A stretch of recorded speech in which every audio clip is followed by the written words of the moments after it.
So I'm going to be just giving my non-spoiler thoughts about this new movie that I might think might be my movie of my horror movie of 2025. This might be the tippy top. For a while, it looked like it was going to be Sinners, but to my shock and surprise, this movie kind of came out of nowhere.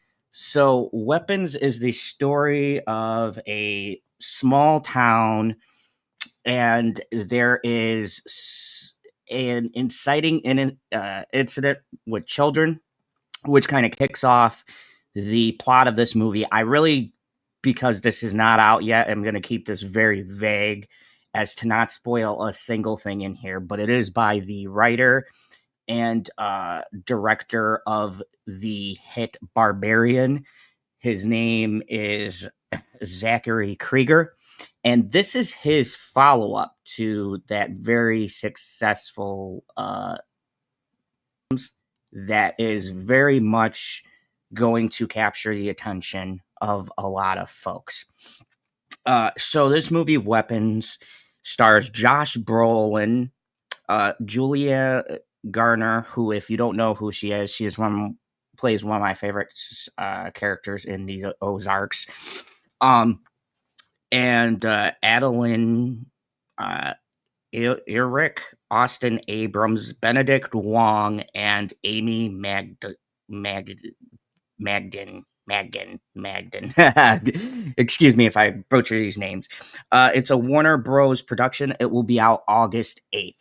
So, what is Weapons? Well, the best I can describe this on is that at night, one night, these children disappear, and it sends this town into a sort of whirlwind of events on what happened to these children. Now, there's a lot of different things going on. And once again, it's going to be hard for me to tell you why this movie specifically works. But I can tell you that this movie does have the style of Barbarian, where we are not just getting one perspective of the story. This is a shifting perspectives kind of thing.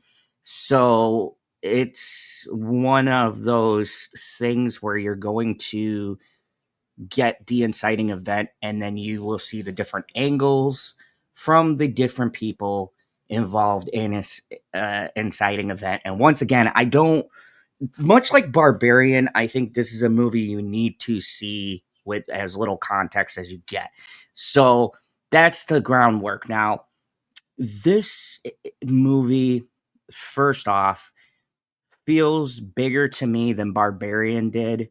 I think I like the scope of this movie, as opposed to Barbarian kind of being stuck in this central apartment complex till you get to the end, but then it's really that street in that town. This is a whole ass town community kind of a thing, and you see this thing that happens that branches out and causes other weird shit to start to affect a community of people. And let me just get down to, because I can't really talk about much of what this movie is about. Let me tell you guys about the acting, the cinematography, and things like that, and then I'll give you my score. So, first off, a couple of highlights. Josh Brolin, do I even have to tell you guys? Fucking phenomenal in this movie. He has a lot of things to do with things that are going to happen, and Josh Brolin brings this kind of thing that I connected with as a father, and just a fantastic. Julia Garner plays the teacher who has, and this isn't a spoiler, you guys have seen it in the trailer, but she comes into the class and her whole class is vanished. and everybody mainly needs somebody to pin their blame, their anger, their hatred on, and she's that character. And from her POV, we are seeing the angle of these townspeople because she found the classroom with no fucking kids in it. She's sort of the punching bag for the whole entire town because they can't explain what's happening. And I I love her as an actress because she has such a wide range and really, especially when particular God, it's hard to talk about a film that's out in like a week, but let's just say for the things that are going to occur, a lot of this movie hinges on her showing a wide range of emotions, and she fucking nails it in this movie. Also, MVP, I did not expect to be. I should have known because he's probably the best part of Doctor Strange. But Benedict Wong, man, Benedict Wong in this movie has quite possibly one of the most horrifying moments I think I've seen this year. Full stop. You guys will understand when you see this movie when you find out what all of it is about and what's going down. Holy shit. Benedict Wong plays the principal of this school that the kids went missing. But man, it's hard to talk about without spoilers. But let me just tell you what happens and what like what he has to do in this movie. It is like I had no clue that Benedict Wong had horror chops, but I'll tell you what, man, I would love to see him in more horror movies. His scene in particular and what happens and that whole bit is some of the scariest shit I've seen probably in the past 5 or 6 years. Um, the cinematography is tremendous. The score is great. Zach Krager is, I believe, much like what Sinners was and things like that. I think these are people who have Ryan Coogler and Zach Krager and these directors like this. They have this kind of flair. They have this unique style. They have a flavor. And now I'm not always the biggest fan of Ryan Coogler, but I can't admit he has flair and flavor. That's why I fucking love Sinners. But I gotta tell you, folks, Weapons to me is more horror than Sinners is.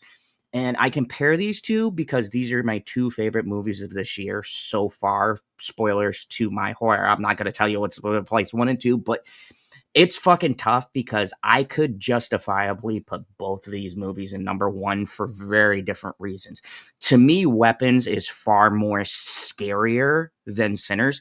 Sinners has those horror elements, but reminds me more of an action movie, whereas Weapons is fucking terrifying. I promise you, people, and I don't want to hype this up, but I promise you, this is probably scarier than a lot of different movies that have been out this year, or at least it scared me. And once again, I'm a parent, so it could just be I'm in this demographic, but man, some fuck shit happened in this movie, and it like I had this like cold, it like got out, and I was looking like this is a movie you walk out of and you're just kind of quiet and you reflect and you think about everything you just saw. Um, if I had any negatives, this movie is, I think, especially the third act, is a lot stronger than Barbarians. There still is some gaps in this movie where there were possible cuts or something. And I would say in this movie, more than Barbarian, it's noticeable. I heard there was some things left on the cutting room floor. I don't know if it's to the graphic nature. This movie is fucked up. And for them to cut other stuff from this movie, I can't imagine what was in here before that was so drastic that it had to be cut.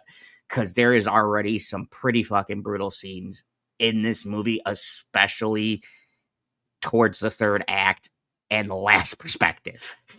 And I will leave it at that because that's where you start to get everything together. As far as it goes, I loved it. I'm just gonna say, and I haven't done this in a long time, and I hate hyping up a movie, so I don't know who's gonna agree with me or not. You can leave it in the comments below, but I'm gonna give this movie a 10.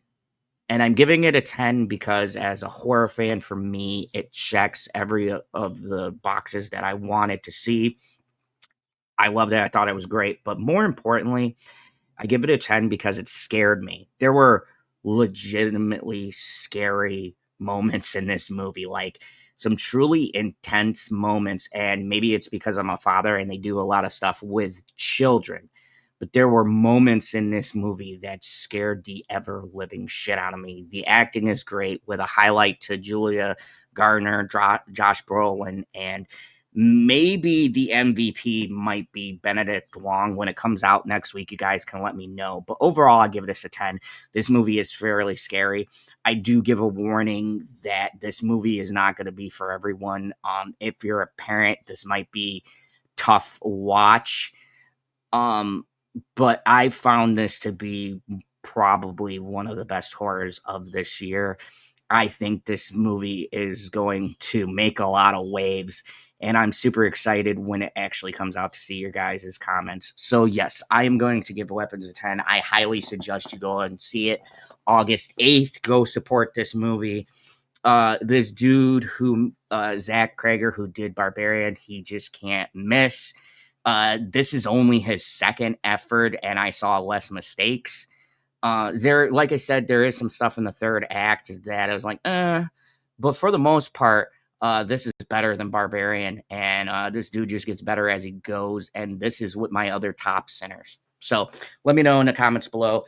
Are you going to see Weapons? After you see it, come back and tell me what you thought of the movie, because obviously it's not going to be out yet.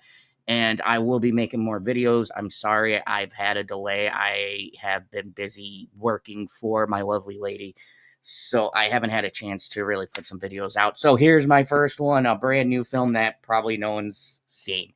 Anyways, thank you all for watching. And as always, remember, there is only one rule here in the Fandom Zone: kneel before General Zod. And whatever you do, don't trust the children.